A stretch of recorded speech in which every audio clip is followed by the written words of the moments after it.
have a quick little check-in with you, see how things are going, what you've been carrying from last week, what might have stuck with you, what you've been thinking about, if anything.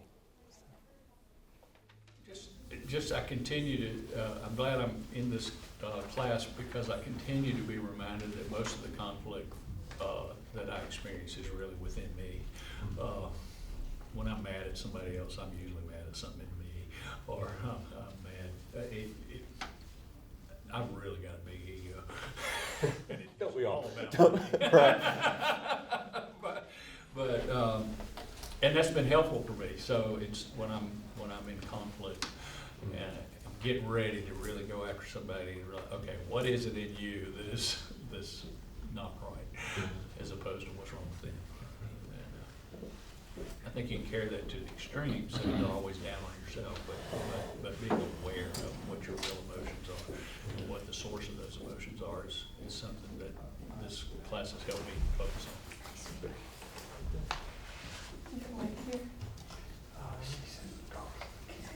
Well, we'll move into our materials for this week, and they begin on page 13 of our packet. We're reading from John 2 this week. If I could have a volunteer to read our gospel reading for us, I would appreciate it. Okay, thank you. The Passover of the Jews was near, and Jesus went up to Jerusalem. In the temple he found people selling cattle, sheep, and doves, and the money changers seated at their tables. Making a whip of cords, he drove all of them out of the temple, both the sheep and the cattle. He also poured out the coins of the money changers and overturned their tables. He told those who were selling the doves, "Take these things out of here. Stop making my Father's house a marketplace." His disciples remembered that it was written, "Zeal for your house will consume me." The Jews then said to him, "What sign can you show us for doing this?" Jesus answered them, "Destroy this temple, and in 3 days I will raise it up." The Jews then said, "This temple has been under construction for 46 years, and will you raise it up in 3 days?" But he was speaking of the temple of his body. After he was raised from the dead, his disciples remembered that he had said this, and they believed the scripture and the word that Jesus had spoken. Thank you. For today, I want to skip down to that bottom paragraph and read through it with y'all, and just as a sort of reflective exercise, kind of get into the text by thinking about sensory stuff as we read through this text. So we'll start down where it says, "Before considering this text. It might be worthwhile closing your eyes and trying to imagine the sound coming from this event. Birds flapping, tables overturning, coins clanging, people shouting back at the people shouting, someone crying, someone calling out for their parent, the sounds of feet rushing, the sound of people trying to clamor to see, the sounds of people trying to clamor to leave. And there's the sound of that whip whistling through the air. Are there any sounds in particular you'd wish to focus on? They may be very loud or very quiet. And what is it about that sound that's speaking to you this morning?" Is that an open question? Yes. I think it's the whip, just to try to picture Jesus that angry, that much of a frenzy, that physical. It's just really eye-opening.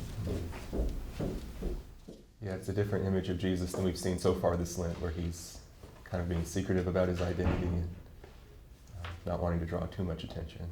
Mm-hmm. This is very much. And calm, because he's been firm before, but I think the physicality of it. I mean, we've seen movies where there's been whips, and it's a very violent action. And so, yeah, for me, that one, and the sound, that had to be really scary. Yeah. I think most of the sounds of anger are very frightening, both my own, a few times I've been in a rage, and other people's, and somehow, and looking at Jesus' humanity, I've often had him in those swaddling clothes and everything sweet, and little bunnies and little tiny lambs, and yada, yada, yada.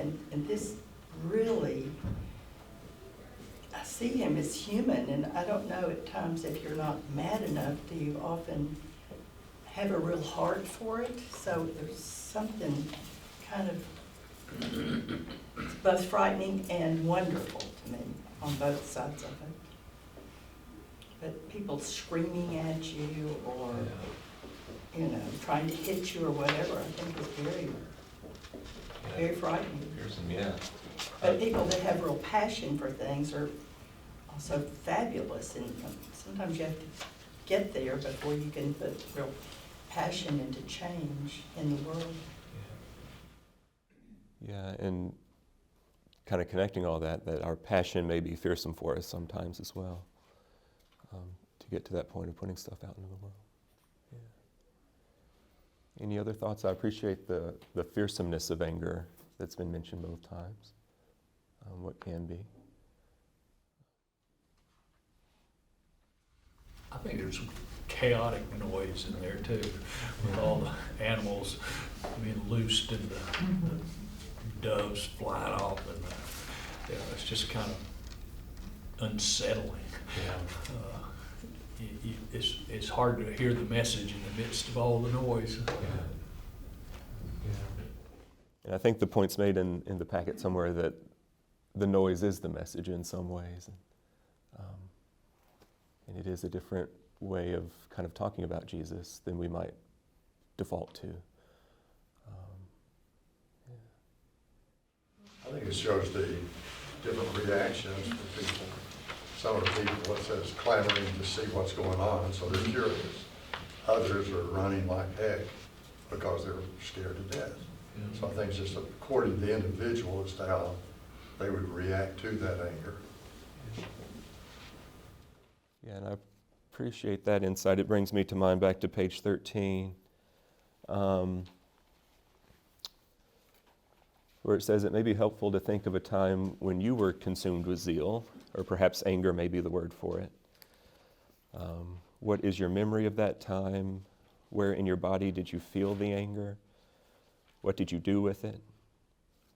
As you reflect, what are your feelings and analyses?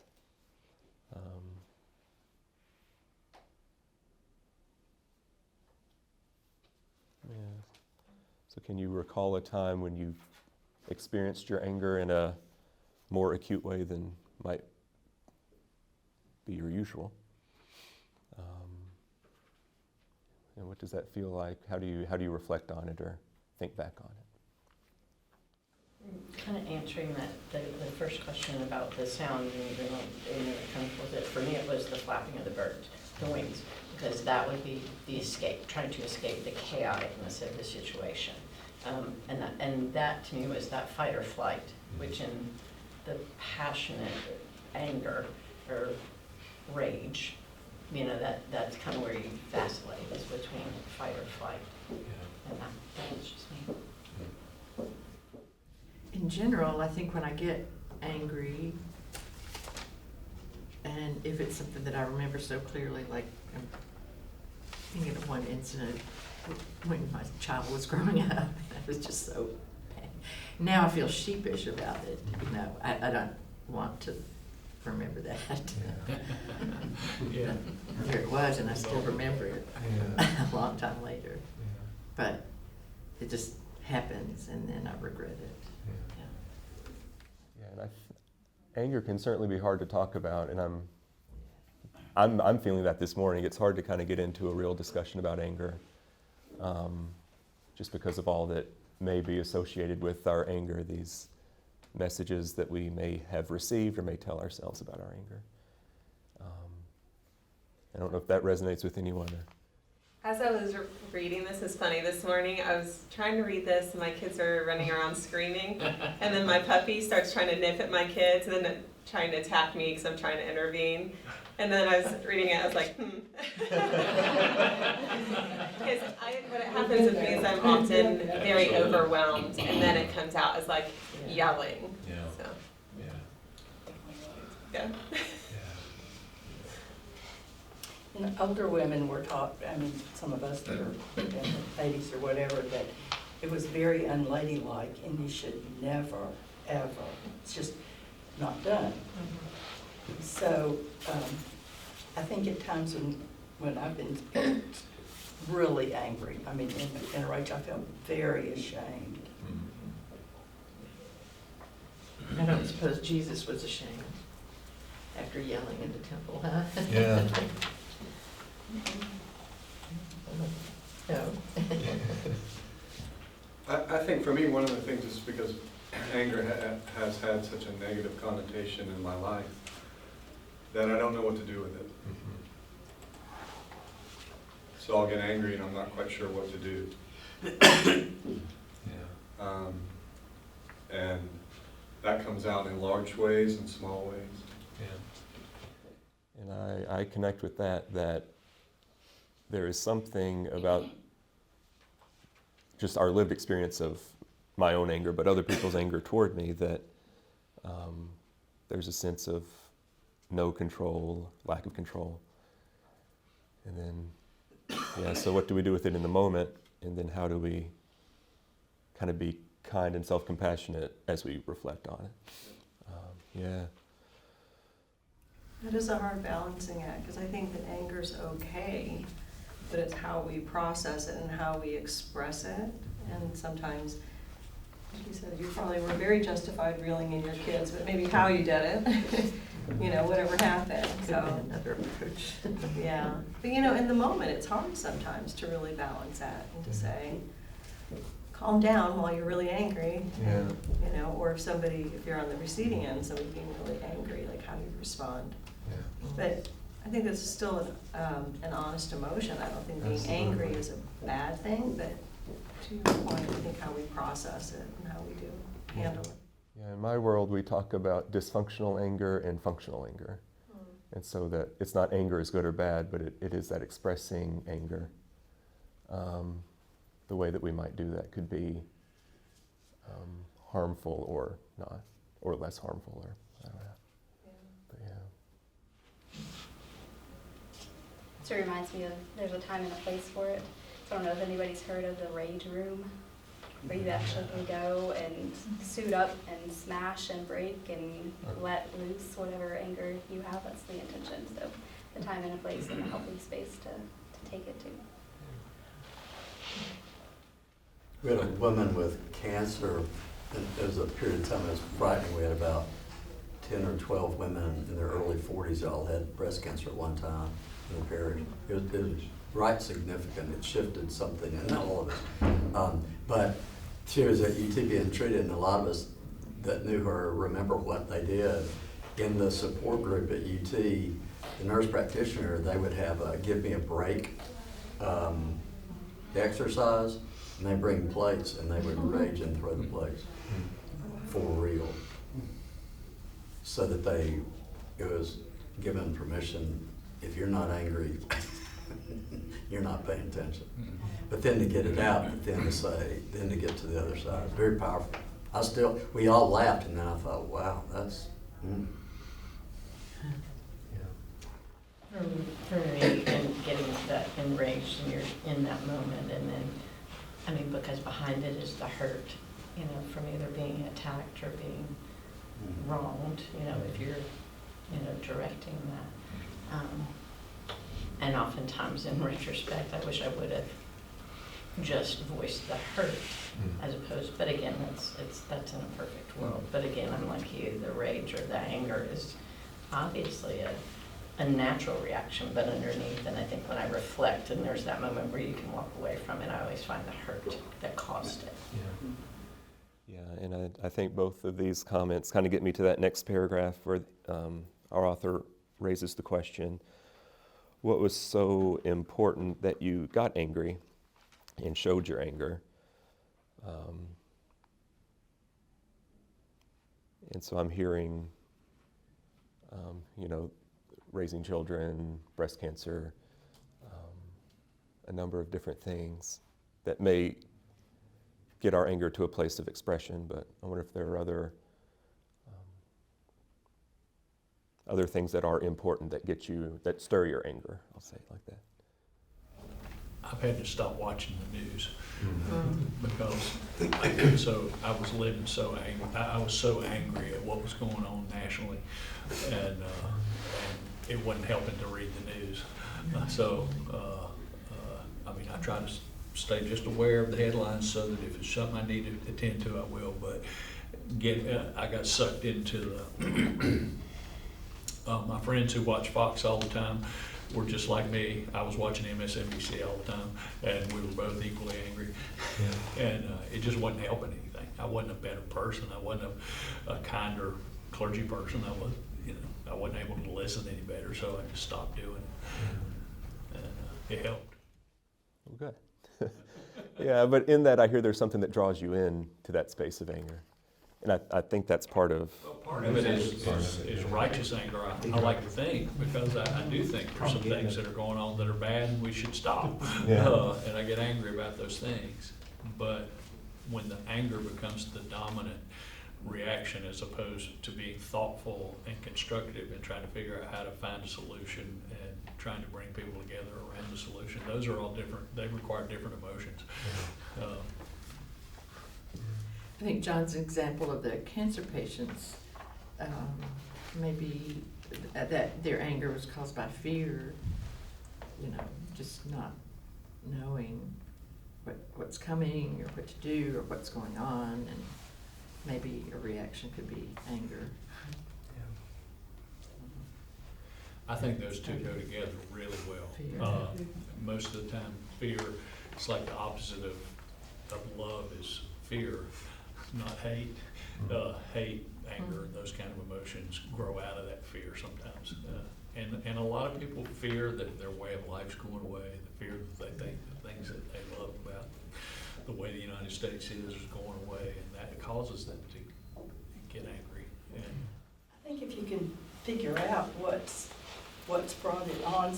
Once I was at the beach with a bunch of people from St. John's, anyway, and two of the men went out in a catamaran or something, and they were in the ocean. It got pitch black dark, and they didn't come home, and we didn't hear from them. And we the whole group of us were just furious. I mean, they should have called, they should have done something. Anyway, and then when they came home, and they were laughing, and they had the best time, and we are all, a whole group of people waiting for dinner, lashing out, what the hell's happening here? And finally, one of them said, "What's going on here?" And somebody said, "We thought you were dead, and we were so afraid."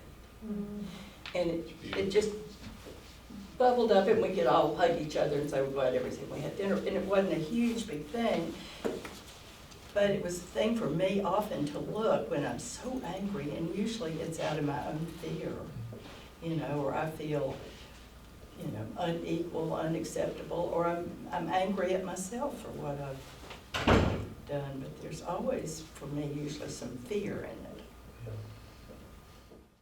Yeah, we can sometimes talk about anger being a secondary emotion with either fear or hurt being that primary emotion. So I appreciate that both the hurt and the fear has been named this morning. I think a lot of times anger can be overcome by listening to whoever you're angry with. Quick example, Jason, my son, was a pretty good ball player, and the pros were looking at him, and he blew his shoulder. He was a catcher at UT, and he blew his shoulder out. And he found out that wiped out his baseball since he was a catcher. He couldn't throw the ball anymore. He came home one night, sometime 1 or 2 o'clock in the morning, and I heard this crash, bang, boom. He was pretty well inebriated, and he'd fallen, and so I got extremely angry. So I took him down into the basement, and I said, "We're going to talk." And we didn't talk much. I did a lot of listening. And I mean, I was so PO'd that it was incredible. But the more I'd listened to him, the less angry I became. And it's like expressions like, "Why would God do this?" Ever since I was a little boy, I've wanted to be a pro ball player. And now, what's wrong with God? Why is he doing this? Well, I didn't have an answer for that. I said, you'll need to go up and talk to Jim Sanders, our rector, and maybe he can help you with that.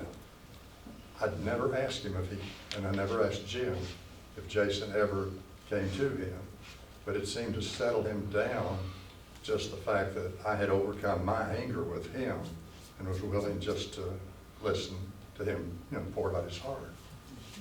Story. Yeah, it sounds like a lot for both of you. Frustration really brought both of them. He was so sad and frustrated, and you were mad and frustrated. I was angry because he knocked so many things over. Couldn't you just been quiet, right? Yeah, but it gets over to page 16. That first full paragraph was a point I wanted to make sure to catch. Knowing what the right way to support an important cause isn't always easy, whether it's political or family. But I think just the difficulty of moving through that anger. So I appreciate your story of listening. Kind of gets down to looking for the voices already speaking out and doing what we can to hear those voices and raise those voices. So I appreciate that story too.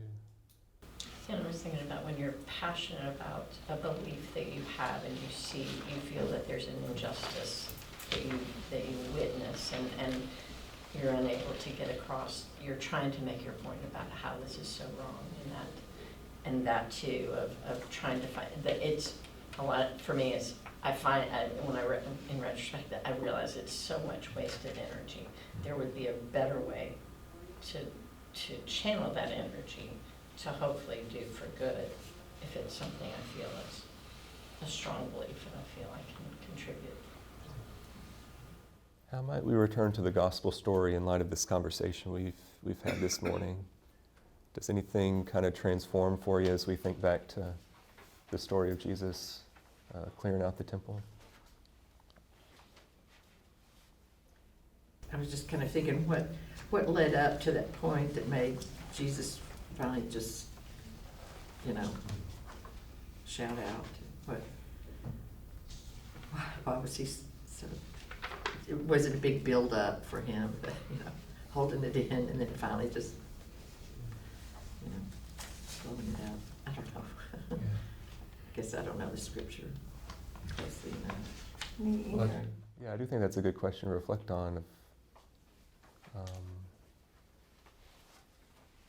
What was going on with Jesus, in his actions. It was the straw that broke the camel's Yeah, back. thank you. Yeah. That's a better way to put it. Well, one of, Sally and I always love this passage because it shows Jesus in his full humanity. And you don't get to have it a little bit. If Jesus is fully human and fully God, then Jesus had all the emotions we have. But this conversation today has made me wonder what Jesus might have been afraid of. I'm going to let my Father down. I'm supposed to come here with this mission to do this, that, and the other, and now look at what's happening, and I fail. I'm making all this up, but projecting into Jesus. But it would be interesting to think of Jesus as fearful that led to anger, as opposed to just straight on anger or just straight on fulfilling the prophecies or whatever. The way it's written is fulfilling a prophecy in a way, because you will be zealous for it. But there might be more to the story. Yeah. Every writer had an agenda. Right. Yeah, and to that point, we've got John putting this at the beginning of his gospel, that in some way this represents the beginning of his public ministry. Do you think people like at Sandy Hook have to keep some anger after all of these years to fight for the gun reform when their children, I'm sure their first thing was just unbelievable grief, but they still are fighting so that other people's children don't die. I wonder if you have to, keep some of that in your gut all the time to be able to have the energy. Yeah, and that question kind of helps me think through this word zeal. Maybe that's more zeal than anger, if those are where they don't overlap. I don't know. But I imagine there's an anger there also that would just never go away, could never go away.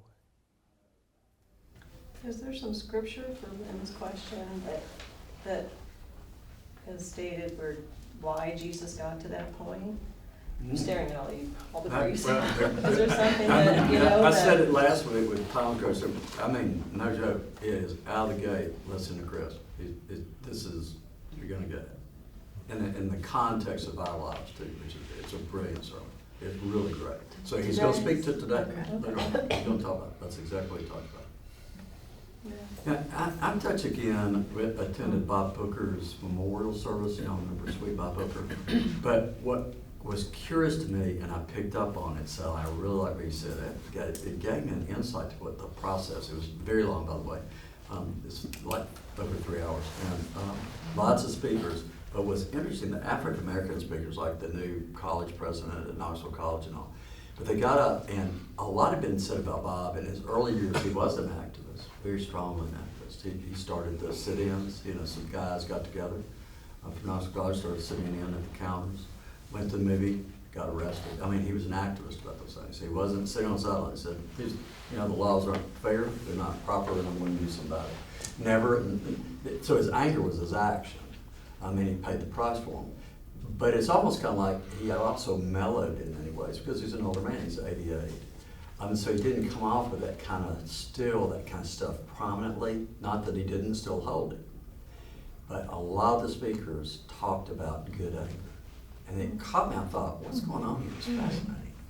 And one after another, one was a city council person, and then also a college president. And they said, you know, we need to have good anger. We need to have good anger.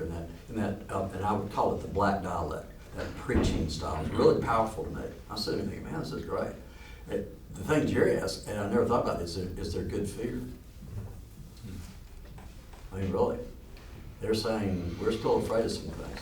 I caught it. I thought, man, they're still worried about the state of their lives as black people. And I may not hear that sometimes. But it was powerful to me because we're celebrating a man who is so lovely, such a gentleman. Boy, they kept going back to his young years. Isn't that interesting? And I thought, wow. So just a thought, you know, like you're saying, maybe it stays with us in some ways, but maybe it shifts. But at times when it needs to surface, and they were letting it surface. They were preaching it out. Yeah. I don't know if that's helpful, but it's just like as an illustration of it. Yeah. And you know, John, you and I talked a lot about intergenerational fear and anger. It's deep. A lot of times we are angry about things we don't have any idea why we're angry. We fear things we don't have any idea. It's deep. It comes from our grandparents and our great-grandparents, and multi-generations have lived through stuff that leaches right into us. So it's no wonder that we sometimes have so much trouble trying to figure out, why am I feeling this way? Yeah, and I think the more we learn about trauma and the way it affects the brain and is passed on in our genetics even, I think there's just so much still to learn and know and be curious about within ourselves. So. Yeah, I apologize.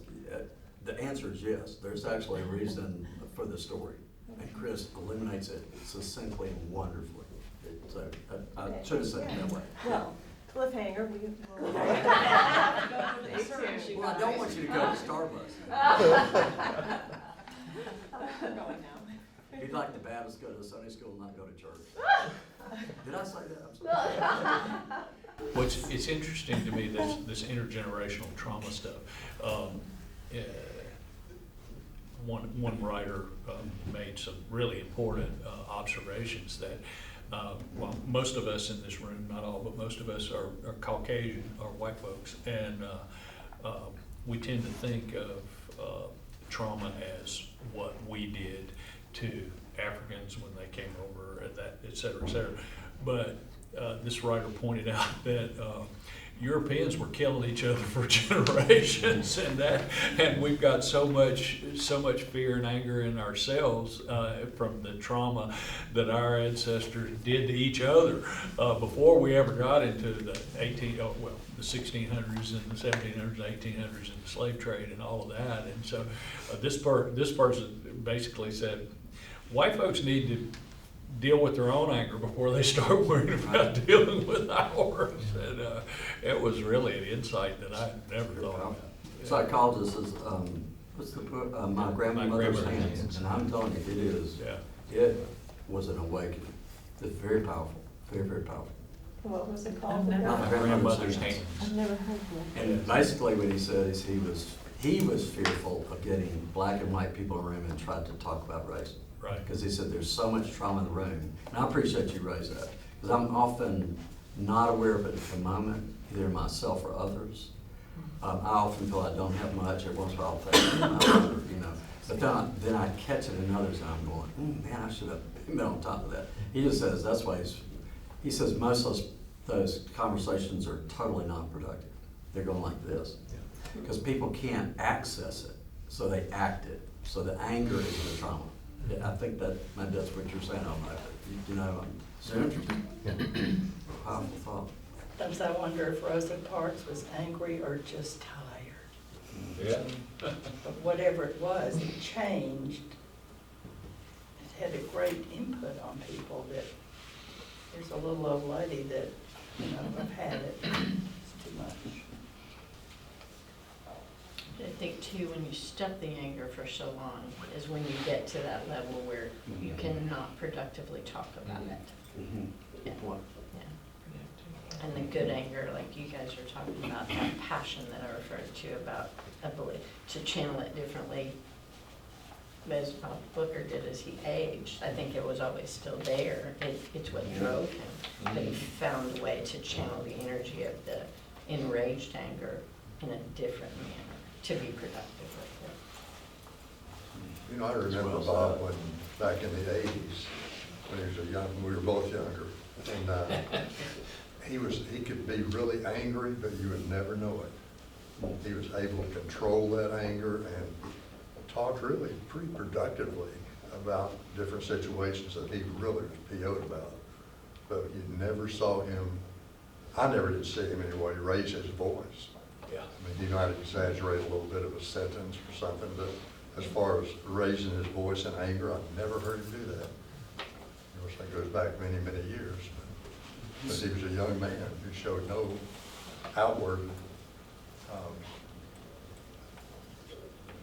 real anger, I don't know, I've lost my words there, but And when he endured, you think that if anybody were justified in lashing out with he anger, had lots of reasons. it would have made sense, yeah. Yeah, well, not to preempt Chris's sermon since I didn't really hear it, so, but to get to the passage piece, for me, the anger that Jesus seems to be holding has something to do with people's relationship with God. It's the religious anger. What's going on in the religion that's preventing some kind of relationship with God? Or suggesting that something has to happen in order for the relationship to be fixed. You know what I mean? Like you have to sacrifice this animal, and somehow or another in sacrificing the animal, God is pleased. And the relationship is fixed because of that. And that's a religious system. And that's a religious system that lasted for a long time. And I think somehow or another some of Jesus' anger is engaged with that. Yeah. Do you understand what I'm saying? And yeah, and just I'm not catching the word for it, but the assumption, I guess, that this buying and selling and proving is part of what would placate God, or Yeah. I love Chris's sermon. Yeah, so once again, not to preempt it, but that's the direction that this passage would take me. yeah, That somehow or another, this system that's been set up no longer serves. yeah, It's not working. yeah.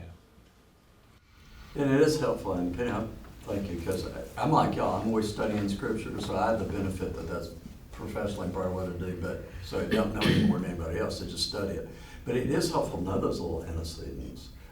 He's thinking about Amos too. Remember, the prophet Amos, hundreds of years before Jesus, was already starting to say, in the words of God, I hate and despise your feasts. He was talking about animal sacrifice. He said it hundreds of years before.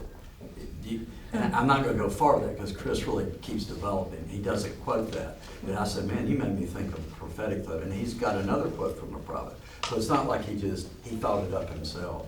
I thought, yeah, it's helpful to get it in, like, what's this coming from?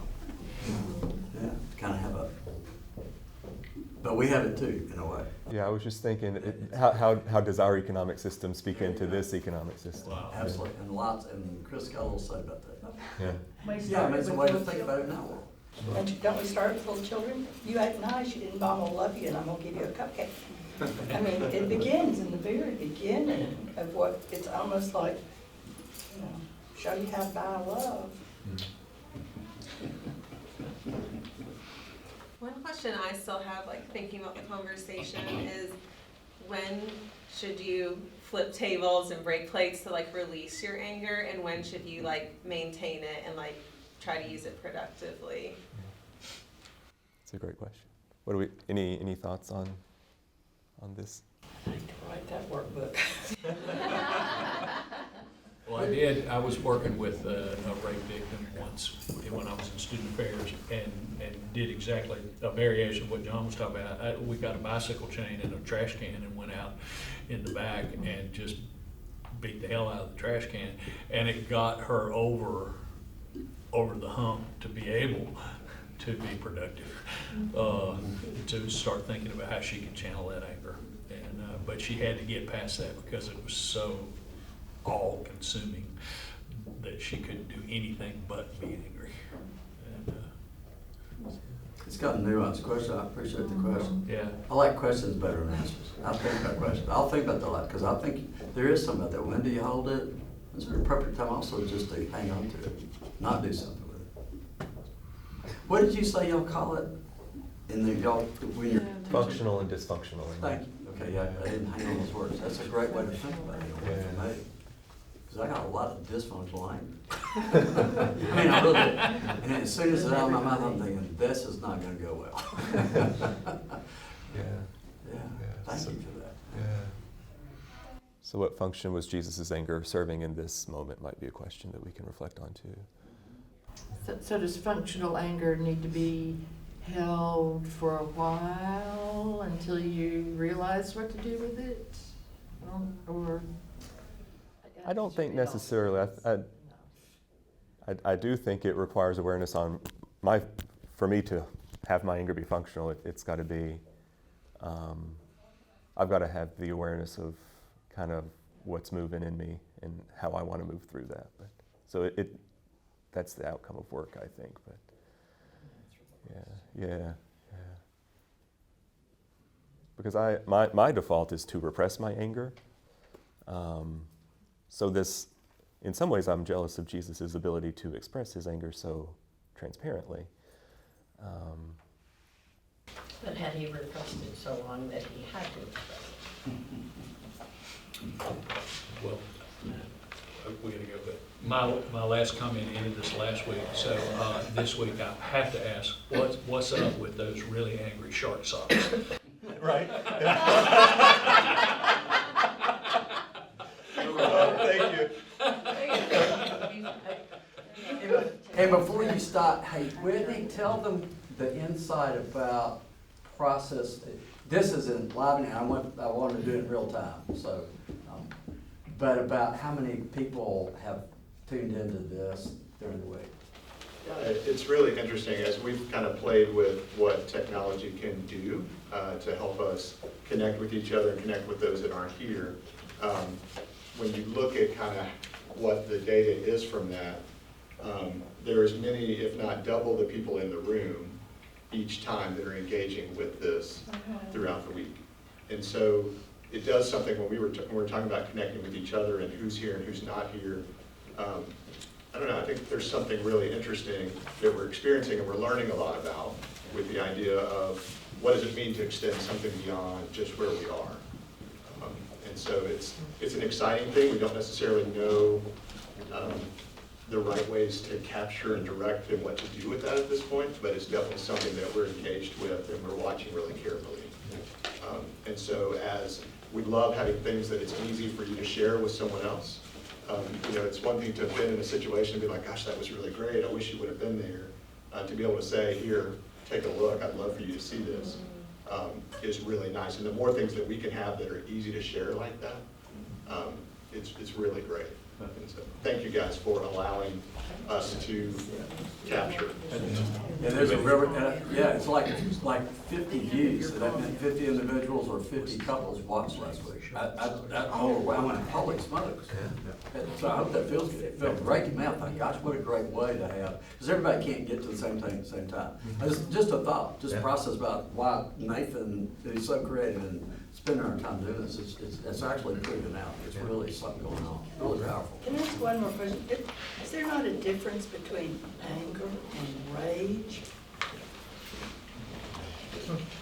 We don't have to start that, maybe jump next week. I know we have to go to church, but I'm just sitting here thinking, the way we act is very different. And you don't step back and, it feels to me, you don't step back and think about when you're in a rage. I mean, it's there, and you feel out of control. Yeah, before we depart, next week, Sarah and I and the family are out of town, so we won't meet, but we will meet the next week, which I think is the 17th. So, Thank you. but thank you all. Thank you.